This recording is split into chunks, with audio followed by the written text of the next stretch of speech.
కడుపు నిండాలంటే టిఫిన్ సెంటర్లు, పండాలంటే ఫర్టిలిటీ సెంటర్లు. పూర్తి వివరాలకు చదవండి రేపటి సాక్షి దినపత్రిక. గుడ్లవల్లేరు విద్యార్థులను బెదిరించిన ఎస్ఐ శిరీషను బదిలీ చేసింది ప్రభుత్వం. కోడూరు ఎస్ఐ శిరీషను వీఆర్కు పంపారు ఉన్నతాధికారులు. వీడియో రికార్డ్ చేయటం నువ్వు చూసావా, మీ దగ్గర వీడియో ఉందా, నువ్వు కళ్ళతో చూసావా, కళ్ళతో చూస్తేనే నమ్మాలి, అక్కడ ఏం జరిగిందో నువ్వు చూసావా అంటూ విద్యార్థులను బెదిరించారు ఎస్ఐ శిరీష.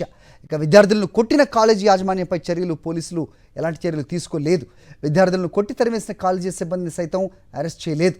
మీడియాపై దాడి చేసిన కాలేజీ ప్రతినిధులపైన కూడా పోలీసులు ఎలాంటి చర్యలు తీసుకోలేదు. మీడియాలో విమర్శలు వెలువెత్తడంతో ఎస్ఐ శిరీషపై మాత్రం చర్యలు తీసుకున్నారు. ఎస్ఐ శిరీష బదిలీకి సంబంధించి మరింత సమాచారం మా ప్రతినిధి సతీష్ అడిగి తెలుసుకుందాం.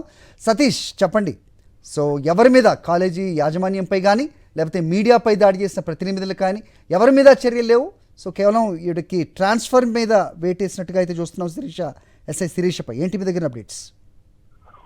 అది గుడ్లవల్లేరు ఇంజనీరింగ్ కాలేజ్ లో విద్యార్థుల పోరాటానికి సంబంధించి, ముఖ్యంగా విద్యార్థులకు సంబంధించినటువంటి వాష్రూమ్ లో హిడెన్ కెమెరాలు పెట్టి వీడియోలు రికార్డ్ చేస్తున్నటువంటి ఆందోళన ఏదైతే ఉందో, ఈ ఘటనకు సంబంధించి కంటి తుడుపు చర్యల్లో భాగంగా రాష్ట్ర ప్రభుత్వం ఒక ఎస్ఐని బదిలీ చేసింది. నిన్న ఏదైతే హాస్టల్లో, గుడ్లవల్లేరు ఇంజనీరింగ్ కాలేజ్ హాస్టల్లో ఆందోళన చేసినటువంటి విద్యార్థుల దగ్గరికి ఎస్ఐ శిరీష వెళ్లి బెదిరించడం, విచారణ సందర్భంగా వాళ్ళని మీరు ఎందుకు ఆందోళన చేస్తున్నారంటూ బెదిరించినటువంటి నేపథ్యంలో వీడియో రికార్డు చేయడం మీరు చూసారా, మీ దగ్గర వీడియో ఉందా, నువ్వు కళ్ళతో చూసావా, కళ్ళతో చూస్తేనే నమ్మాలంటూ మాట్లాడినటువంటి ఆ ఎస్ఐ శిరీష ఎవరున్నారు. ఎస్ఐ శిరీషని వీఆర్కి పంపిస్తూ రాష్ట్ర ప్రభుత్వం నిర్ణయం తీసుకుంది.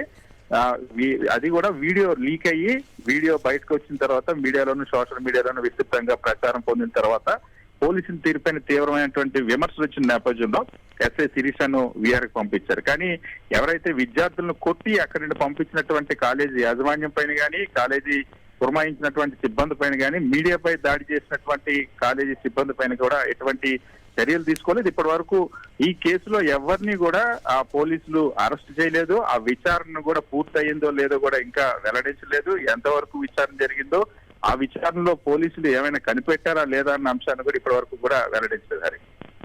ఆల్రైట్ సతీష్.